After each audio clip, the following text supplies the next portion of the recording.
So as you can see the situation, मुसलमानों की अपनी ना कोई आइडेंटिटी वो बनने दे रहे थे, ना मुसलमानों को अपना इस्लाम प्रैक्टिस करने के लिए ऊपर आने का मौका दे रहे थे।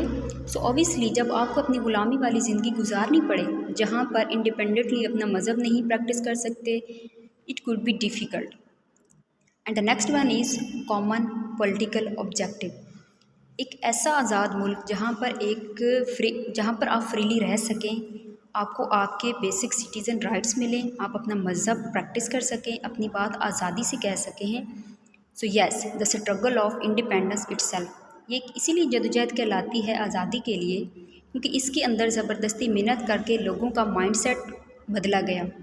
It's about changing the mind itself. लेकिन एक कंट्री, एक मुल्क की हुकूमत जो है, जो पॉलिटिकल सिचुएशन है वो बहुत इम्पॉर्टेंट है, तो इसका भी कॉमन होना, जैसे पाकिस्तान एक इस्लामिक रिपब्लिक पाकिस्तान, तो ये एक पॉलिटिकल स्टार्ट है, एक ऐसा सेपरेट कंट्री जिसमें मुसलमानों को इनकी आइडेंटिटी दी जाती है। So that's how it is. The next one is common educational objective.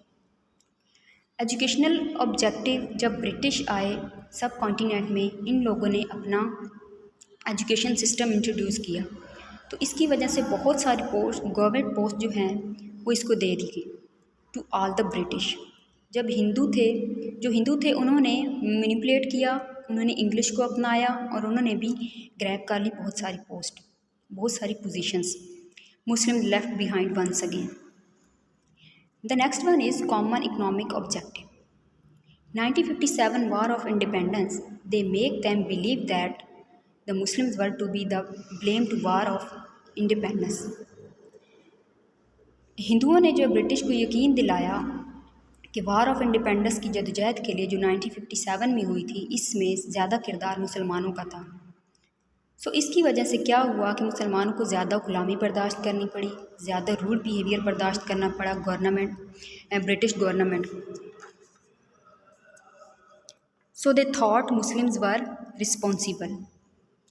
And the next one is common culture objective. जिस माशरे में, जिस सोसाइटी में आप अब रहते हैं वो बहुत इम्पोर्टेंट होती है। अगर आप अपने तरीके से नहीं रह पा रहे, अपनी ज़ुबान नहीं बोल पा रहे, Urdu was the official language. जब उन्होंने अपना एजुकेशन सिस्टम मुतारिफ़ करवाया तो उन्होंने ऑफिशियल लैंग्वेज को भी इंग्लिश के तौर पर नाफिज किया।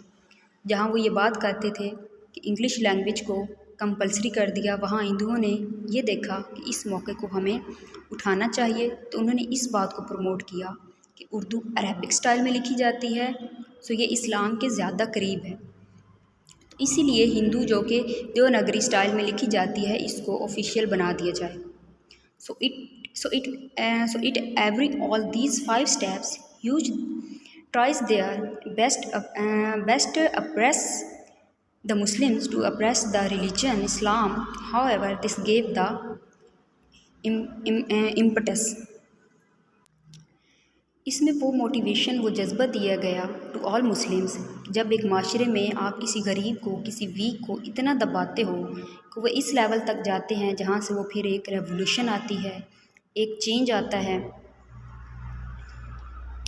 और वही वीक रेवोल्यूशन की सबसे बड़ी स्ट्रेंथ बन जाती है। सो ऐसा ही हुआ पाकिस्तान मूवमेंट में भी, जहाँ मुसलमानों को इतना सप्रेस किया जा रहा था, इतना दबाया जा रहा था, वही उन्होंने इकट्ठा होकर एक नज़रिए के तौर पर they got their own homeland Pakistan.